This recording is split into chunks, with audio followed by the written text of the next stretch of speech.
What if I told you that the fastest way to stay broke is to drive around in a shiny new car that makes you feel important, while everyone else is signing their financial future away for heated seats and that new car smell?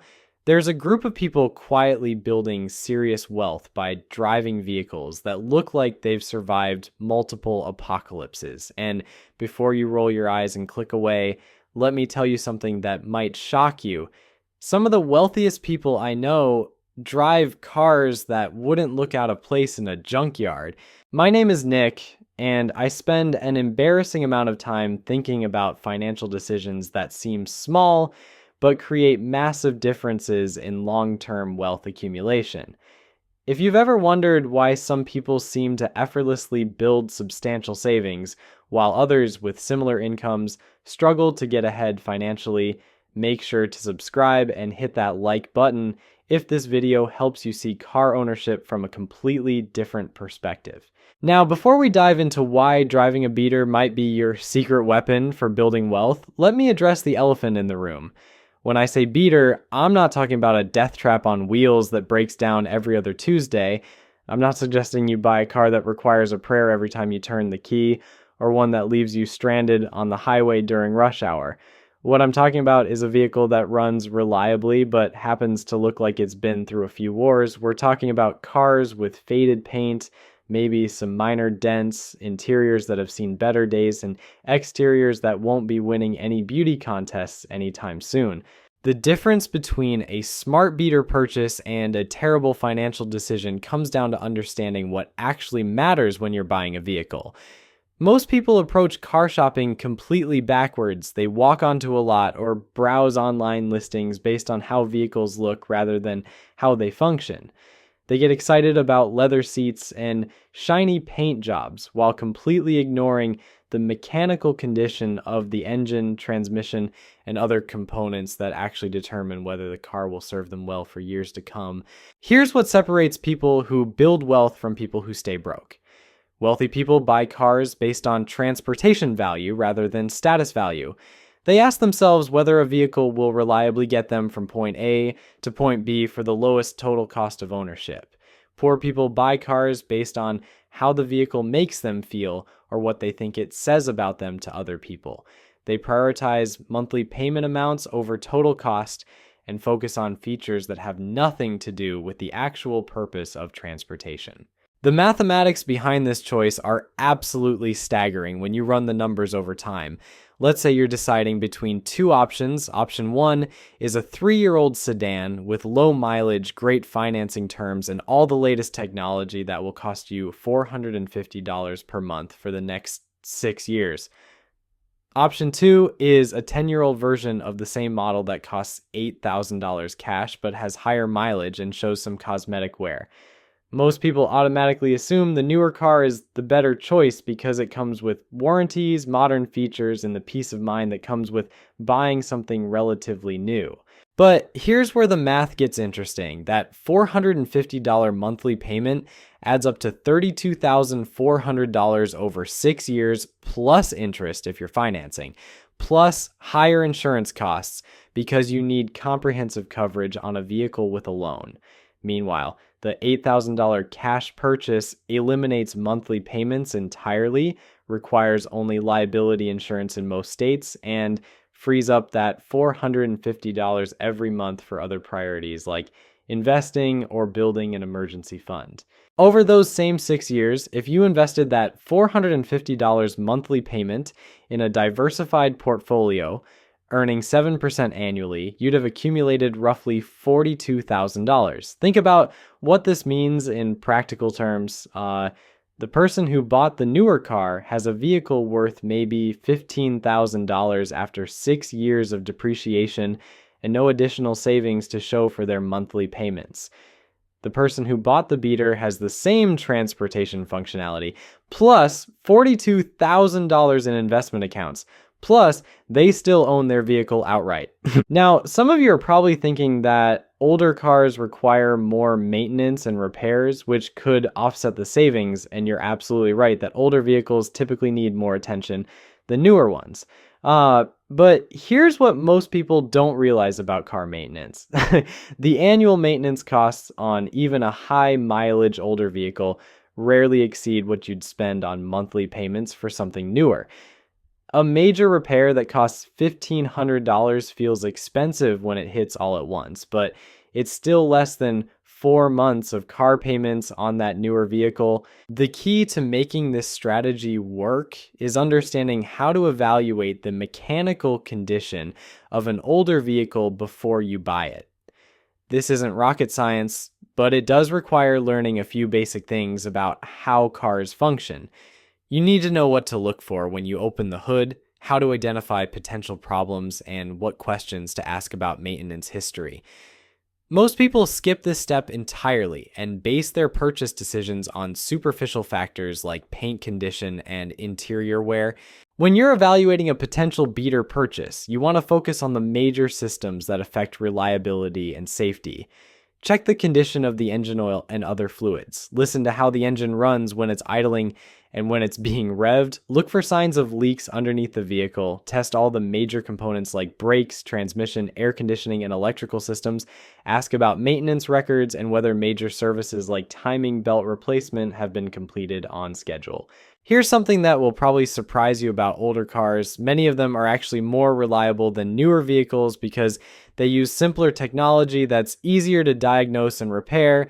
A 15-year-old car doesn't have the complex computer systems and electronic components that can fail in modern vehicles. When something goes wrong, it's usually straightforward to identify and fix the problem without specialized diagnostic equipment or expensive proprietary parts. The insurance savings alone can be substantial when you're driving an older vehicle. When you own a car outright instead of financing it, you can choose to carry only liability insurance rather than comprehensive coverage. Depending on your location and driving record, this could save you hundreds of dollars annually. Plus, if you do have a minor accident or cosmetic damage, you can choose whether repairs are worth the cost rather than being required to fix everything to satisfy loan requirements. But perhaps the most significant advantage of driving a beater goes beyond just the direct financial savings. When you're not worried about keeping your car looking perfect, you gain a psychological freedom that affects other areas of your financial life. You're not stressed about door dings in parking lots or minor scratches from normal wear and tear. You don't feel pressure to wash and detail your vehicle constantly or park in the far corner of every lot to avoid potential damage. This mindset shift extends to how you think about money and possessions in general. When you prove to yourself that you can be perfectly happy with a vehicle that serves its functional purpose without looking impressive, you start questioning other areas where you might be overspending for status rather than value. You begin to separate your self-worth from the things you own and focus instead on building actual wealth rather than the appearance of wealth. This transformation in thinking becomes incredibly powerful when you realize how much mental energy most people waste worrying about their vehicle's appearance. They're constantly stressed about maintaining that perfect image, scheduling regular detailing appointments, and feeling anxious every time they have to park in a crowded area. Meanwhile, the person driving the reliable beater is focused on things that actually matter, like maximizing their savings rate and building long-term wealth. Here's another angle that most people never consider. When you drive an older vehicle, you become practically invisible to thieves and people looking to take advantage of others.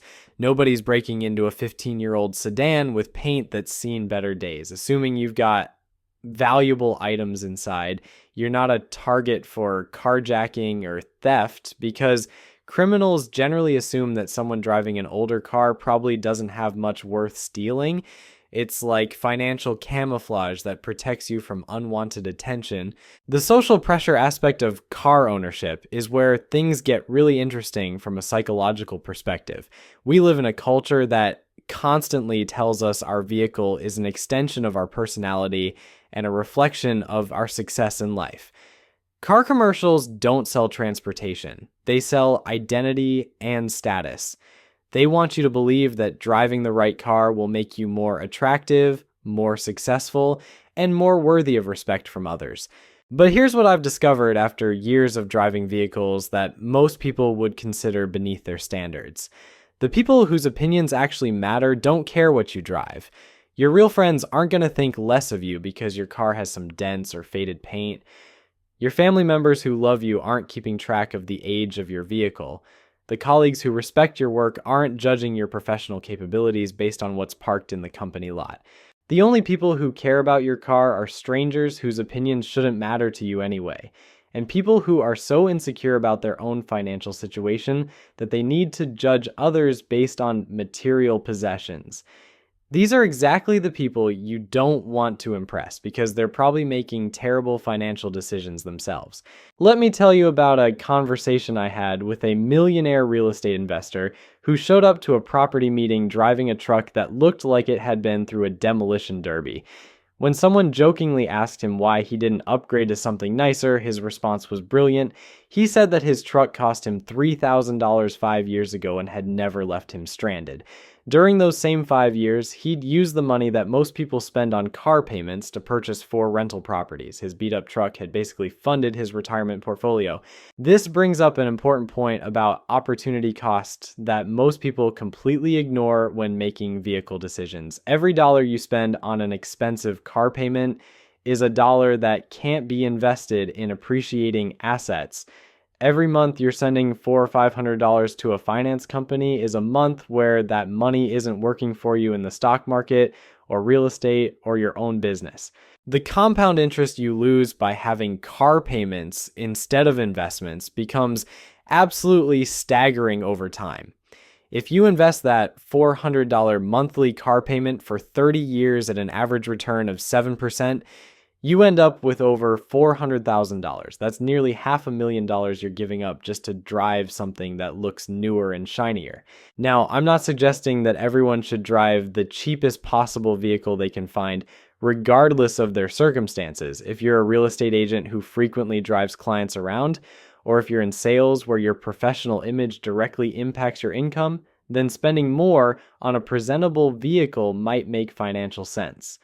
The key is being honest about whether your car choice is actually helping your career, or if you're just telling yourself that to justify an emotional purchase. But for the vast majority of people whose jobs don't require them to use their personal vehicle for business purposes, driving an impressive car is pure consumption rather than investment. You're paying extra money for the privilege of impressing people you don't know while delaying your own financial independence by years or even decades. The maintenance argument that people use against older cars is usually based more on fear than reality. Yes, older vehicles require more upkeep than newer ones, but this maintenance is typically predictable and manageable if you're proactive about it. A well-maintained older car can run reliably for years with nothing more than routine service and occasional repairs that cost far less than monthly payments on something newer. The trick is learning to distinguish between normal maintenance that any vehicle requires and serious problems that indicate you should walk away from a potential purchase. Oil changes, brake pads, tires, and other wear items are just part of car ownership regardless of the vehicle's age. Major engine or transmission problems, on the other hand, can be expensive enough to offset the savings from buying used. This is where doing your homework before purchasing becomes crucial. You need to research the specific model you're considering to understand what problems are common and what maintenance items are typically required at different mileage intervals. Some vehicles are known for being reliable workhorses that can run for hundreds of thousands of miles with proper care. Others have design flaws or common failure points that make them poor choices even at low prices. The internet has made this research incredibly easy compared to even just a few years ago. You can find detailed reliability information, common problem areas, and estimated repair costs for virtually any vehicle you're considering. Online forums and owner groups provide real-world experiences from people who've actually lived with these cars for years. This information is invaluable for making smart purchasing decisions. Here's something else that drives me crazy about how people approach car buying. They'll spend weeks researching a $500 television purchase, reading reviews, and comparing features, but They'll buy a $20,000 car based on how it looks and feels during a 15-minute test drive. The financial impact of getting a car purchase wrong is enormous compared to most other buying decisions we make, yet people put less research into it than they do when choosing a restaurant for dinner. The financing industry has made this problem even worse by focusing people's attention on monthly payment amounts rather than total cost of ownership. They've trained consumers to think in terms of what they can afford per month instead of what makes sense financially over the long term. This monthly payment mentality keeps people trapped in cycles of debt because they never build equity in anything, and they're always making payments on depreciating assets. When you buy an older car with cash, you break free from this payment treadmill entirely.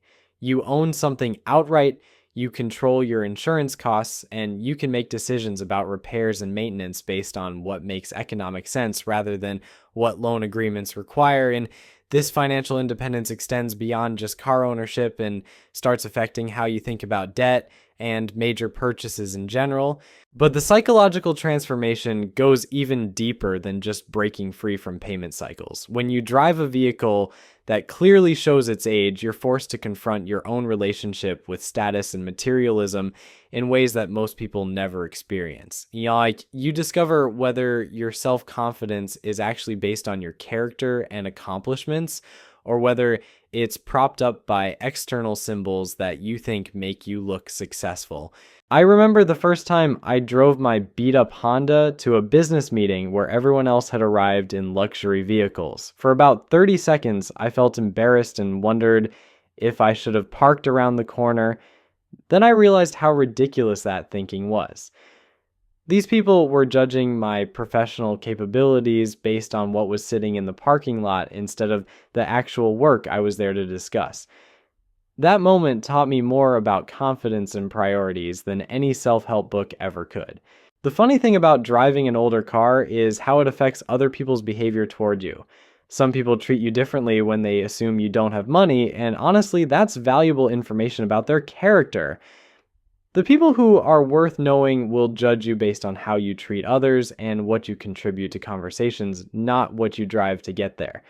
The people who look down on you because of your vehicle are probably not people you want to build relationships with anyway. Here's where the wealth building aspect becomes really interesting. When you eliminate car payments from your budget, that money doesn't just disappear into thin air. Most people who successfully transition to driving paid-off older vehicles find that the extra cash flow creates opportunities they never had before. Maybe you can finally build that emergency fund you've been putting off. Perhaps you can increase your retirement contributions enough to get your full employer match. Or maybe you can start investing in index funds for the first time. The compounding effect of these choices becomes absolutely ridiculous over time. Let's say you're 25 years old and you commit to never having another car payment for the rest of your working life. Instead, you buy reliable older vehicles with cash and invest that $400 monthly payment that most people your age are sending to finance companies.